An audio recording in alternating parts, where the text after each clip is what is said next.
So the next one was question 5, which is also about the polynomial stuff. Simplify our expression and then do something else with it. So part of, we didn't talk about it in the notes bit, but part of the polynomial section is also about multiplying out brackets and being able to do that convincingly. It's a bit unusual to get this not happening until question 5 on paper, but here we are, let's simplify this. So we've got to carefully multiply out the brackets. Let's just write down the question.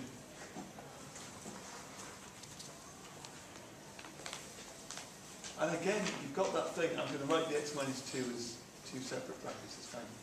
You've got that thing, haven't you, where there's minus signs, there's negative signs all over the place, and you're going to get mixed up about the signs. You've got to be really careful with this. So, you remember we do that, however you multiply this out, probably the vicious claw method. Oh, I missed. There it is. Arr. You can see. So we multiply it out, we've got the x times the 5x, or that change the pen. There it is. The x times the 5x to give us 5x squared, x times minus 3, 4 times 5x, and 4 times minus 3. And then we've got minus 3 times, and I'm going to keep this in a bracket for now. Same thing here, so the x times the x gives us x squared. Minus 2x, can I do these both at once? Minus 2x and minus another 2x, so minus 4x. And minus 2 times minus 2 gives us plus 4. Now let's be a bit careful with the brackets in there. What have we got? 5x squared plus 17x, look, I did that adding up correctly, minus 12. And then we've got minus 3 times x squared, minus 3 times minus 4x. So that's going to be a plus 12x. And minus 3 times plus 4 is going to give us a minus 12 at the end. So we've got 2x squared. Is this right? Plus 39? 29. X. And then minus 24. And there it is. Everybody happy with that?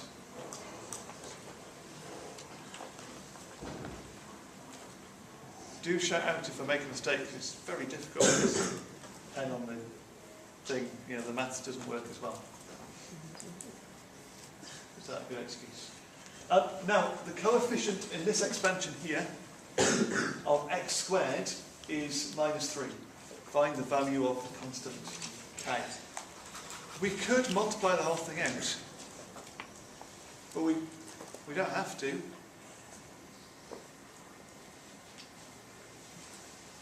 I'm trying to think, what might be a good thing to do? You know, we can multiply these in any order.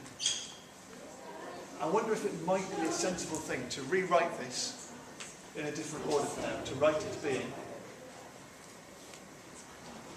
x plus k. Let's have that first, and then have some people just walk past. X plus 3 and 2x minus 5.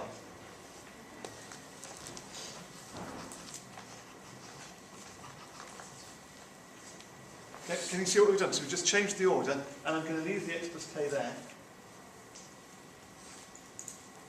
and then multiply these two out, which will give me 2x squared minus 5x plus 6x, so plus x, and minus 15.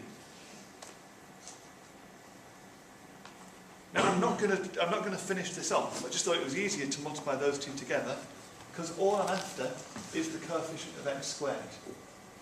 And I can make an x squared by doing that k multiplied by that 2x squared, and that x multiplied by that x there. And that's the only way I'd end up with an x squared term in my final thing. Remember, the coefficient of x squared was minus 3. So this tells me that minus 3 is equal to, that purple line gives me x times x, so that gives me 1. And that line gives me k times 2. And I think rearranging that leaves me with 2k as being minus 4. So k is negative 2. And that's how I would have done it. Okay. Okay. It's another joke. No than that. Right, and that's maths.